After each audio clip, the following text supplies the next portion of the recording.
segunda prefeitura visitada pelos parlamentares foi Areal, a 40 quilômetros de Petrópolis. O prefeito disse que é preciso construir 300 casas para abrigar quem perdeu as moradias durante a chuva. Nenhuma morte foi registrada em Areal, já que a prefeitura conseguiu avisar aos moradores sobre a cheia do rio antes de chegar à cidade. Graças a Deus, tudo que aconteceu que foi de dia e com as informações do que estava acontecendo, principalmente em Teresópolis e São José do Vale do Rio Preto, foi que nos alertou para que a gente tomasse as decisões que tomamos, de fazer uma gravação e colocar um carro de som na rua, avisando a população da quantidade de água que estava e do que estava acontecendo em São José e Teresópolis principalmente.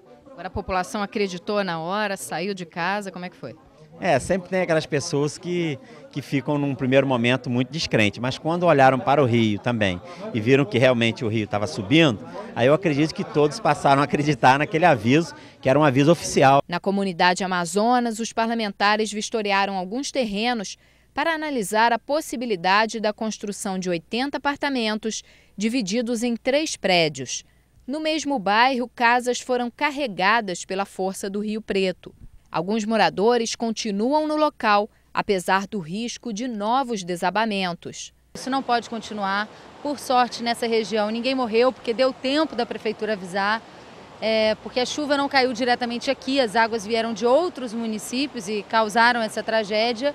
O governo do estado prometeu 300 casas para essa região, mas o ritmo está muito lento. As obras dessas casas ainda nem começaram. Então nós precisamos acompanhar isso, porque a nossa preocupação é que, passado o momento da tragédia, não se dê continuidade às promessas que foram feitas. A população precisa de atendimento nesse momento, esse é um momento importante, essa tragédia não pode se repetir, por isso nós queremos acompanhar para que aquilo que foi prometido no período da tragédia seja cumprido agora. Outro terreno analisado para a construção de casas populares é este sítio no Buraco do Sapo. Os deputados ficaram satisfeitos com o local, mas cobraram infraestrutura para os futuros moradores, como ônibus, escola e posto de saúde.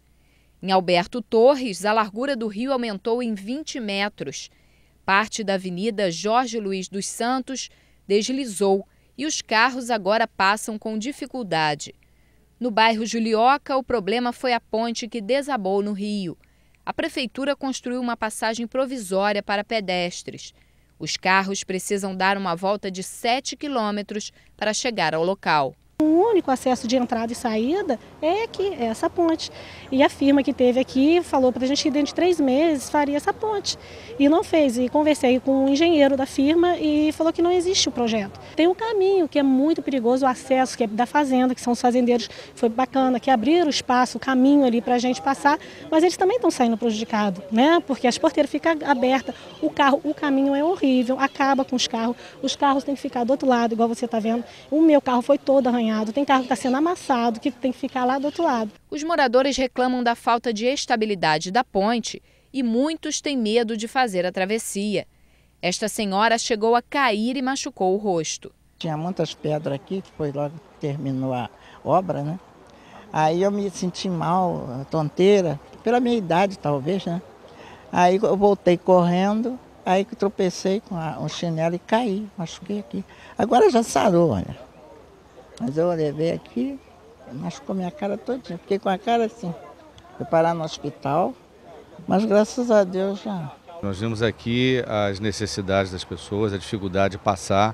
Foi uma ponte que, a meu ver, precisa de cara no reforço. Na verdade não é uma ponte, né? É um quebra-galho. Agora, a ponte que deve ser construída aqui, pelas informações que se já tem a empresa que já está fazendo os estudos, e o que a CPI vai fazer é cobrar da EMOP para que o cronograma de obra seja agilizado. Nós sabemos que são centenas de pontes, mas aqui o município é a única ponte do município, então talvez essa prioridade deva ser estabelecida. É isso que nós vamos fazer também, contribuindo, não é?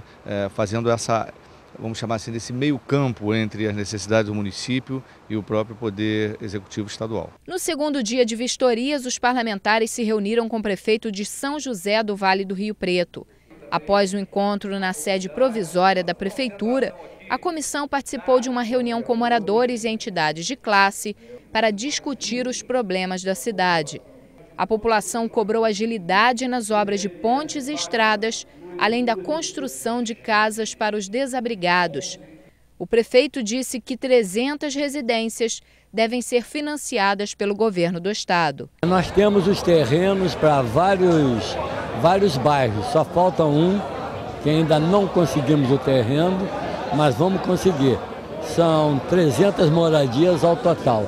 Independente dos 300 apartamentos, nós vamos construir alguns lotes. Aquele morador que tiver a condição de construir, se ele quiser, ele vai receber um lote do município. Nós tivemos a oportunidade de fazer o que talvez a CPI venha fazer mais vezes, que é colocar no mesmo ambiente o poder público municipal e a população, a sociedade organizada.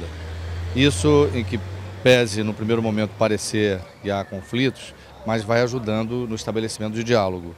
Veja que nós conseguimos já organizar uma reunião com a comunidade, com o poder municipal.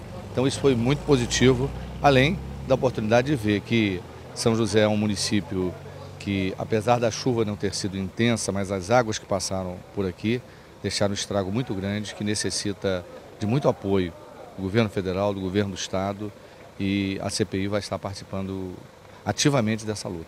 No condomínio Vale da Esperança, 84 famílias estão abrigadas em 96 barracas. Os deputados vistoriaram as instalações para constatar as condições de higiene do local.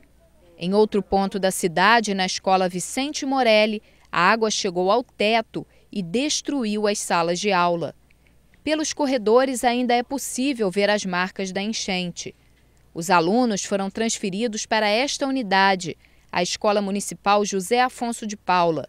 A estrada de acesso também foi coberta pela água e a passagem do ônibus escolar está interrompida. Apenas veículos leves podem passar. Os alunos têm que caminhar na lama. Uma das cenas mais marcantes da tragédia na região serrana aconteceu em São José do Vale do Rio Preto. O vídeo com Dona Ilair sendo resgatada pelos vizinhos rodou o mundo e emocionou milhões de pessoas.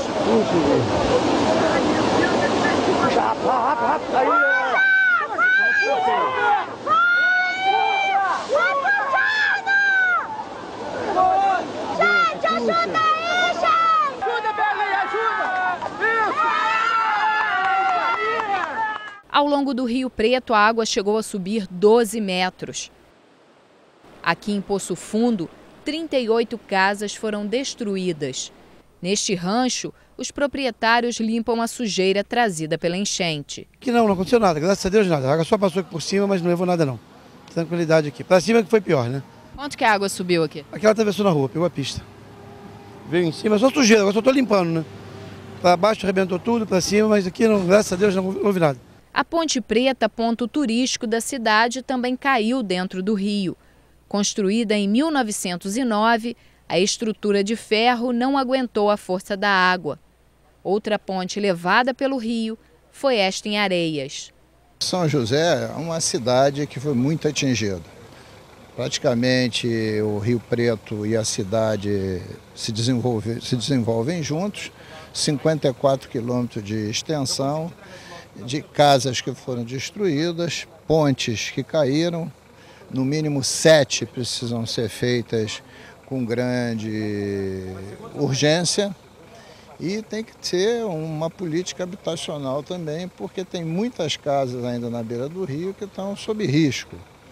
Acho que teve um ponto importante, foi uma grande reunião pública com as diversas representações do município, debatendo a falta de celeridade no desenvolvimento dos trabalhos. O atendimento emergencial foi muito positivo, mas agora precisa celeridade para a solução das questões que estão impedindo a produção e a vida normal do cidadão riopretense. É um município com uma produção agrícola muito forte. Essa produção agrícola está prejudicada e perdendo muitos recursos pela falta de circulação da sua avicultura principalmente, pela queda das pontes e muitas barreiras. E aqui tem uma solução diferente.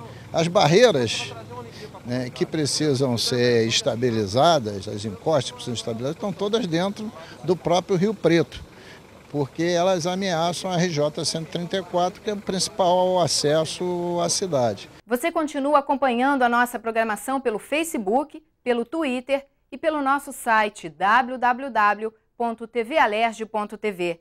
TV Alerj, o canal do povo fluminense. Até a próxima!